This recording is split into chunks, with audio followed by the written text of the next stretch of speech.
It's Tech Talk Tuesday. Today we're diving into the pressing concerns of lithium-ion battery safety as fire chiefs across Canada warn of the rising tide of related fires. We'll also examine Instagram's latest safeguarding tools designed to protect teens from nudity and sexual extortion in direct messages. Plus, we're going to be analyzing Google's innovation and innovative update to its Gemini 1.5 Pro model, which now boasts advanced audio understanding capabilities.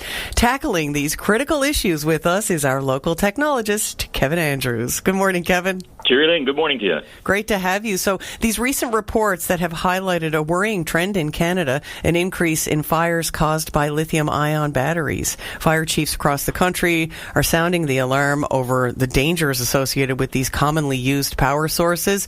With incidences on the rise, what measures can be taken to address this issue? How can consumers ensure their safety, Kevin? The safety of lithium-ion batteries become a pressing concern as really they power many different types of devices now these days. I mean, from smartphones to smartwatches to earbuds to toys to electric vehicles and even toothbrushes. So while these batteries are equipped with safety features like they have a melting fuse to prevent overheating, there's a temperature-sensitive switch, and there's also vent holes for pressure release, but still they really can pose a fire risk. And so this can occur due to various different types of reasons, such as design flaws and manufacturing defects or even low-quality components. And so you don't really have to look too far to see how bad things can get. I mean, there was just a story not too long ago about an electric transit bus that caught on fire due to faulty batteries, and we've all heard of those electric scooters sparking on fire on airplanes and in subways. And so fire chiefs across Canada are really chiming in here with some safety suggestions. And firstly, you want to stick with the original chargers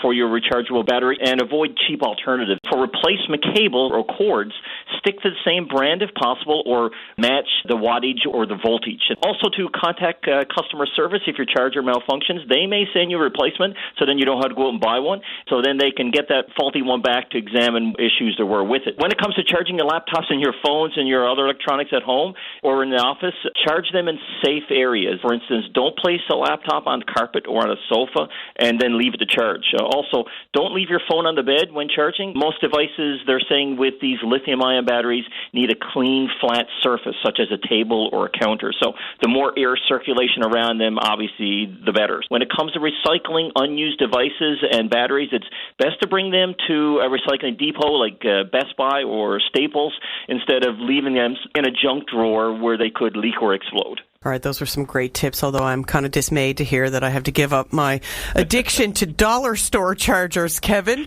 In other news, Instagram has announced the implementation of new tools that are aimed at protecting young users from sexual extortion and unwanted exposure to nudity. So with the introduction of a feature that blurs nudity in direct messages, Instagram is taking a stand against, quote, image abuse. That's what they're calling it.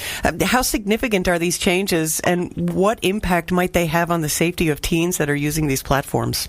This is a significant step forward, I think, for Instagram. I mean, moving to blur nudity in direct messages is, I think, a proactive measure to safeguard teens from any potential harm. And the feature will be turned on by default for any users under 18.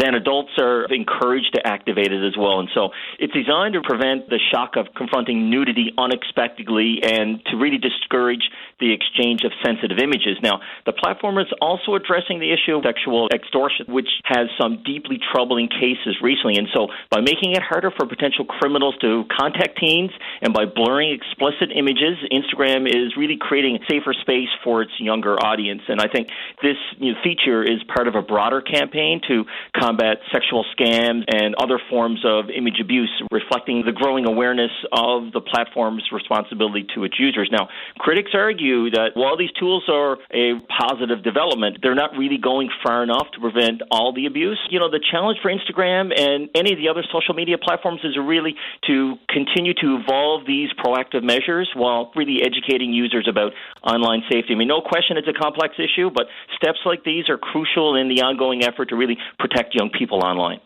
And Kevin, I also wanted to ask you about this one. Google's recently updated its Gemini 1.5 Pro model, endowing it with the ability to understand audio content. So this groundbreaking development is set to enhance how we interact with technology, but it also raises questions about privacy and data scrutiny. Kevin, can you explain the significance of this update and the potential implications it has on users and developers alike? Google's Gemini can now understand speech.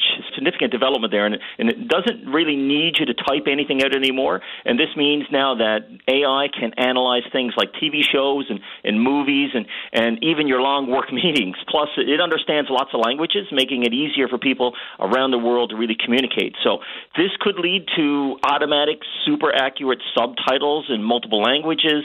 It would allow for devices to translate spoken conversations into sign language in real time.